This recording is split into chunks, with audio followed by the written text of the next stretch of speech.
श्री दुर्गा देव्यै नमः।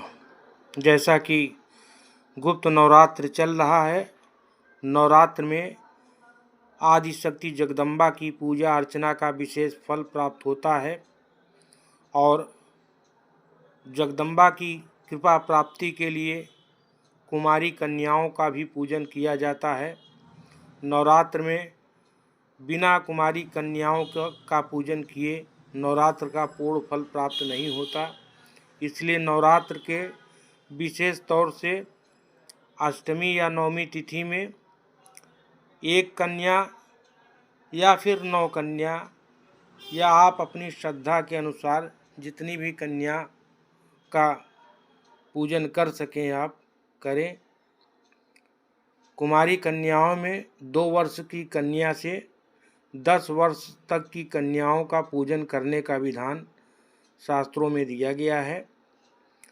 वैसे ज़्यादातर नवमी के दिन जो है कन्या पूजन किया जाता है और कन्या को देवी का रूप मानकर उनके चरण धोए जाते हैं और ओम कुमार्यै नमः मंत्र को बोलते हुए अक्षत और लाल पुष्पों को उनके ऊपर छिड़क कर उनकी पूजा अर्चना की जाती है और सुंदर वस्त्र उनको पहनाए जाते हैं या भेंट दिया जाता है और मिष्ठान आदि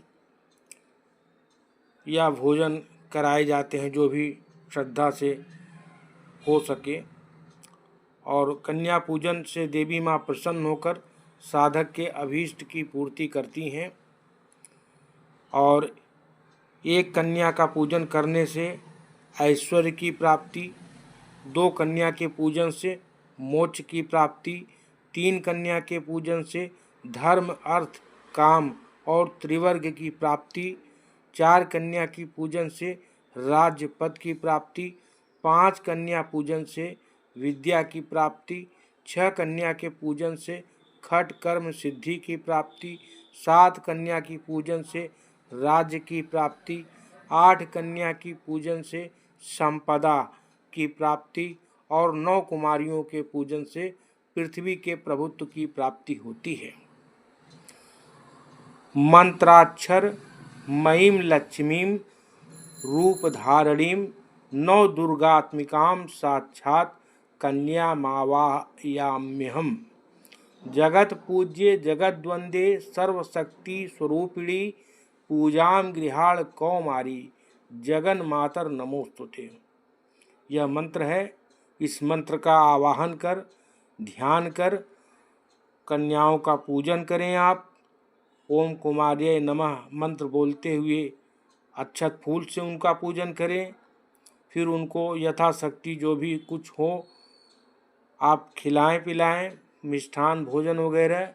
उसके बाद कुछ उपहार स्वरूप वस्त्र और मिष्ठान वगैरह दे करके, द्रव्य आदि दे करके उनकी विदाई करें और उनके पैर अवश्य छुएं और उनसे आशीर्वाद लें। ऐसा करते हैं तो माँ भगवती दुर्गा प्रसन्न होकर आपके जो भी अभीष्ट हैं उसे पूर्ण कर देंगी। बिना कन्या के पूजन के आपको नवरात्रि में देवी पूजन का पूर्ण फल प्राप्त नहीं होगा। इसलिए इसका लाभ लें, कन्या का पूजन कर माँ की कृपा प्राप्त करें। वीडियो अच्छा लगा हो तो लाइक करें, शेयर करें। फिर मिलेंगे अगले वीडियो में, तब तक के लिए नमस्कार।